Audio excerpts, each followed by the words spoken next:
This was probably, hands down, the most insane car that I've driven on the Nürburgring when it comes to, not horsepower, but just like the capability. Because it is, indeed, as a matter of fact, a GT3 Cup car converted to street legal application. Am that saying kind of correct? Yeah, so it started life as a regular GT3, 992 GT3, yes. And then you put all the parts from Cup car on it. Yes. So you have the Cup car brakes, you have Cup car wheels, you have Cup car, most importantly, aero body kit, aero massive wing, and as a matter of fact, it works. The first lap, because we already did laps, and I'm still blown away. The first lap, I was blown away by the car's capabilities. Second lap, even more, once we dropped the pressures. But my God, what you can do with this car, it's phenomenal. We might even clickbait this video saying gazillion 100,000 overtakes.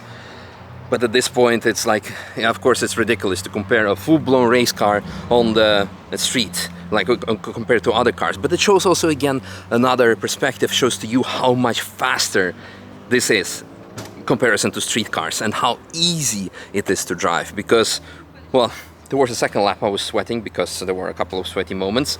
But overall, we had air conditioning running, everything was great. We had the comfort of the regular seats, because the main difference opposed to the actual Cup car for this car is, of course, we're limited by the tires. We have Cup 2 tires because they're street legal. Cup 2Rs were kind of done, otherwise usually we would have Cup 2Rs, so now we have a reason to come back. And of course the seats, you cannot run Cup seats with the ears. It's just the regular GT3 seats, but they are more than enough. Everything else, infotainment, the air conditioning, everything is there. You can use it to go to the track, from the track, do groceries. Can we see the frunk? Is there still some frunk available? So we have here the locks. Look at that, you still have the frunk. So you don't have like air jacks or something. I'm sure maybe optionally you could do it. But I don't know what else to say. I mean, the most important thing, enjoy the video. But first of all, so this is the car that people can rent, right? Yes. So you can go obviously here to this website. But on top, if someone wants to build it for them, you can probably organize it as well, if someone really wants it.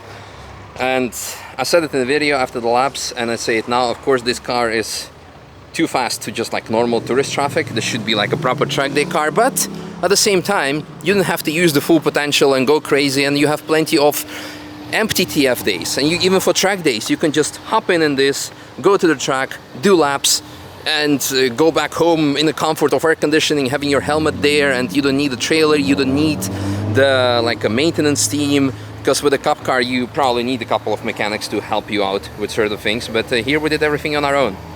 Fantastic. Well, guys, enjoy laps, because I'm sure you probably already skipped by now this part, and I'm going to include both of them because it was just like, it was too good. Massive thank you for this.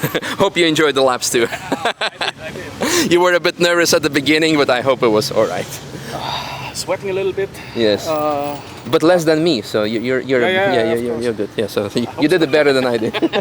And the car is also here to drive Gear Collector's track day tomorrow on GP track, so it's set up more for GP tracks rather than bumpy Nordschleife. You can see that the suspension travel was maybe a bit on the short side. It could use a bit of more adjustments, but yeah, that's for next time with Cup 2Rs. Woo! One more thing before I forget, you may have seen this type of car last year when I did actually passenger lap. It was a green car, but that one was based on a Carrera S of a 992, and this one is obviously on a GT3. Okay, now I'm done.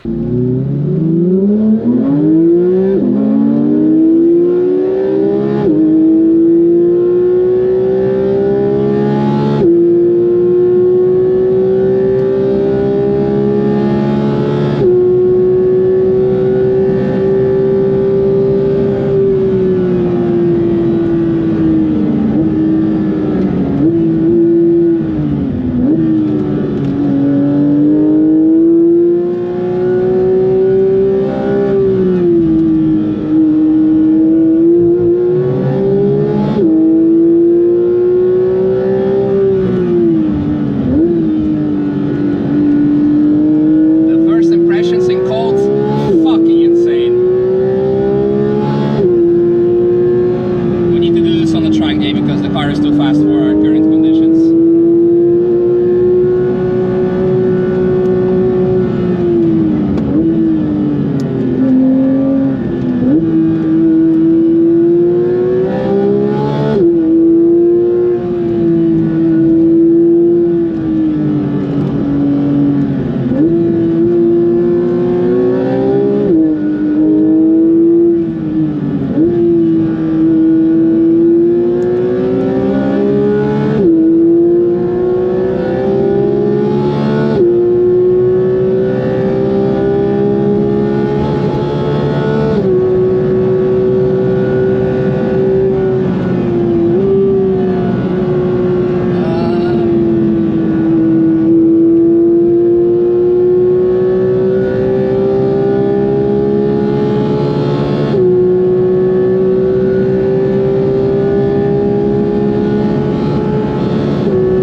Okay.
this time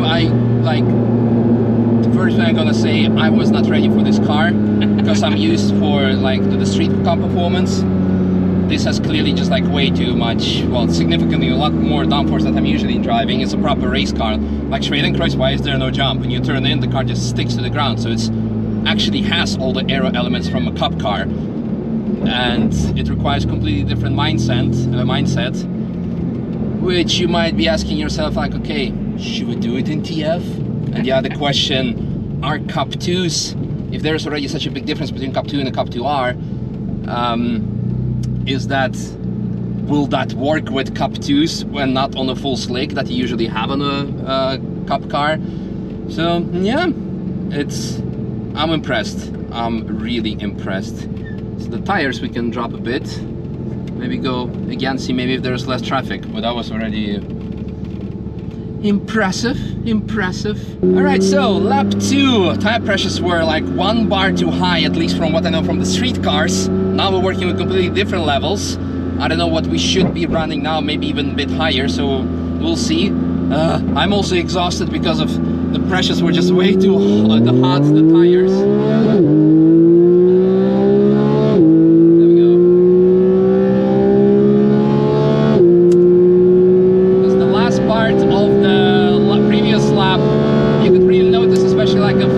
That the car was jumping a lot because it was just simply the tires were too hard for the abilities.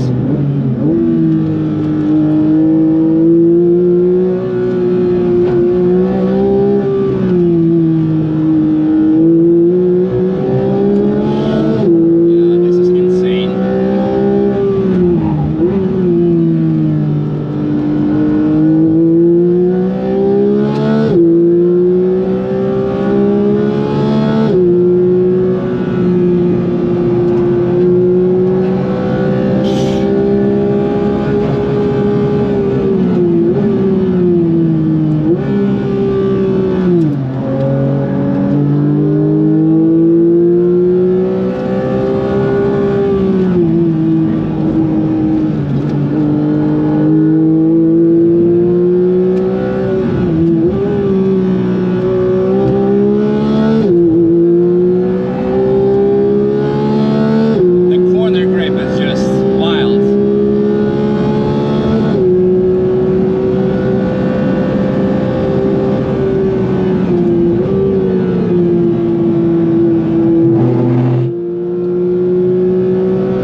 let's say I'll be the first one to admit I got really carried away by car's capabilities, and a jump in combination with overtake of car previously, but weren't exactly like 100% straight. I'm like, oh yeah, we have plenty of downforce, we're fine.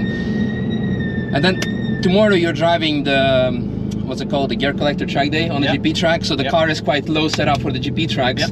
That's why it's touching. Don't think that the car is shit, it's just set up for GP track, and we actually ended up driving it here. That's why landed it, bounced it, and like, ugh.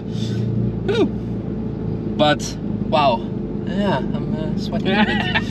It's a good workout, and I've been already 3 hours in the gym today.